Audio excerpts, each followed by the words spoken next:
आज हम एक बड़ी दिलचस्प कहानी पर बात करने वाले हैं। बज़ाहिर तो ये एक आम सी कहानी लगती है, लेकिन ये हमारी रोज़मर्रा की ज़िंदगी और हमारी तरजीहात के बारे में एक बहुत गहरा सवाल उठाती है। तो आइए इस सवाल से शुरू करते हैं, जो शायद हर वालिदैन के दिल के बहुत करीब है ना, कि अपने बच्चों की एक छोटी सी मुस्कुराहट के लिए हम क्या कुछ नहीं कर गुजरते। ये पूरी कहानी इसी मोहब्बत और हमारे फैसलों के इर्द गिर्द घूमती है।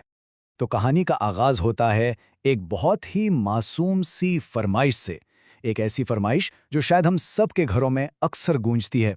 अच्छा, कहानी का जो मरकजी किरदार है ना, वो एक वालिद हैं। उनकी माली हालत ऐसी है, आप कह लें कि वो आराम से हफ्ते में एक बार बच्चों को पिज़्ज़ा और महीने में एक बार किसी होटल में खाना खिला सकते हैं। मतलब जिंदगी ठीक ठाक गुजर रही है, बच्चे भी अच्छे स्कूलों में पढ़ रहे हैं, सब सेट है। तो जनाब, बच्चों ने फरमाइश की और वालिद साहब उन्हें लेकर निकल पड़े शहर की सबसे मशहूर बेकरी की तरफ। अब देखें, 40 मिनट का सफ़र, ऊपर से ट्रैफिक का रश, और फिर बेकरी पहुंचकर भी आधा घंटा इंतज़ार करना पड़ा। लेकिन वालिद साहब को इस सब की कोई फिक्र नहीं थी। उनके लिए तो बच्चों की खुशी सबसे अहम थी, और इसके लिए भाई इतनी सी तकलीफ तो उठाई ही जा सकती है। खैर, जब बिल आया तो वो था 1500 रुपए से कुछ ज्यादा का, और साथ ही ये भी पता चला कि कीमत में एक बार फिर 100 रुपए का इजाफा हो गया। काउंटर पे कुछ लोग इस महंगाई पर बहस भी कर रहे थे, लेकिन उन वालिद साहब ने मुस्कुराकर पैसे अदा कर दिए। उनके जहन में क्या था? यही कि भाई जब बच्चों की खुशी के लिए 1500 रुपए खर्च कर ही रहे हैं, तो ये 100 रुपए और क्या चीज़ है। ये खुशी का मौका है, बहस मुबाइसे का नहीं। ये तो थी एक दिन की बात। अब कहानी का रुख मुड़ता है अगले दिन की तरफ, और यहां हमें एक बिल्कुल ही मुख्तलिफ सोच का सामना करना पड़ेगा। अगला दिन जुमे का था। नमाज के बाद मस्जिद के बाहर ही उनके एक जानने वाले दोस्त एक नई किताब बेच रहे थे, वो भी प्रमोशनल कीमत पर। यानी एक अच्छी किताब खरीदने का एक बेहतरीन मौका था।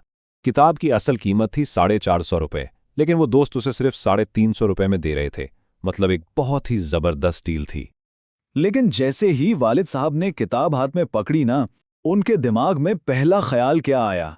ये ही कि अगर ये किताब अभी खरीद ली तो महीने का सारा बजट गड़बड़ा जाएगा। सोचने की बात है, ज़हनियत में ये अचानक बदलाव, ये बहुत दिलचस्प है। तो यहाँ इस स्लाइड पर कहानी का असल तज़ाद बिल्कुल साफ नजर आ रहा है। एक तरफ है 1500 रुपए से ज्यादा का पिज़्ज़ा जो बड़ी खुशी से खरीदा गया, और दूसरी तरफ सिर्फ 350 रुपए की किताब जिसको खरीदने के ख्याल से ही बजट खराब होने का डर पैदा हो गया। और फिर किताब खरीदे बगैर वहां से चलते हुए वो अपने इस फैसले को सही साबित करने के लिए क्या सोचते हैं कि भाई महंगाई ने तो आम आदमी की कमर ही तोड़ दी है और हुक्मरानों को तो कोई परवाह ही नहीं। ये कहानी का सबसे अहम मोड़ है जहां इंसान अपने इंतखाब की जिम्मेदारी बैरूनी हालात पर डाल देता है। तो चलिए अब इस कहानी से थोड़ा बाहर निकलते हैं और इस रवैये का तज्जिया करते हैं कि आखिर इसके पीछे वजूहात क्या हो सकती हैं।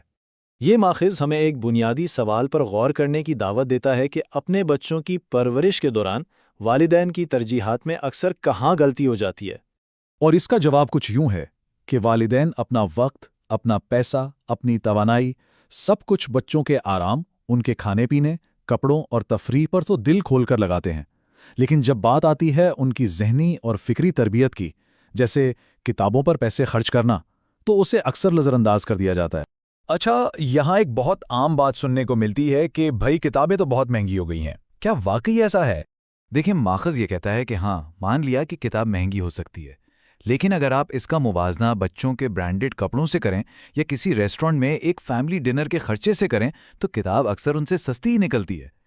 तो असल मसला कीमत का नहीं, तरजीह का है। और अब आखिरी हिस्से में आइए ये देखते हैं कि किताब सिर्फ एक खर्च ही नहीं, बल्कि ये एक जिंदगी भर का साथी कैसे बन सकती है। ये बात हम सब ने सुनी है, और ये एक बहुत गहरी हकीकत है कि किताब इंसान की बेहतरीन दोस्त है। ये एक ऐसा दोस्त है जो कभी आपका साथ नहीं छोड़ता। और किताब से दोस्ती के फ़ायदे भी बड़े कमाल के हैं। पहला तो ये कि आप अपनी मर्जी, अपने दिलचस्पी के मुताबिक अपना दोस्त चुन सकते हैं। दूसरा ये कि जब दिल चाहे आप उसकी सोहबत से कुछ ना कुछ सीख सकते हैं। और तीसरी और सबसे अहम बात, जिस तरह एक अच्छा इंसान दोस्त आपकी शख्सियत को संवारता है ना, बिल्कुल इसी तरह एक अच्छी किताब की सोहबत भी आपकी शख्सियत को निखारती है। और आखिर में ये सबसे अहम सवाल जो इस पूरी गुफ्तगू का निचोड़ है कि हम अपने बच्चों के लिए कैसी मिरास पीछे छोड़कर जा रहे हैं। क्या सिर्फ चंद लम्हों की खुशियां और महंगे तोहफे, या फिर इल्म और समझबूझ की ऐसी दौलत जो जिंदगी भर उनके काम आएगी? ये सोचने की बात है।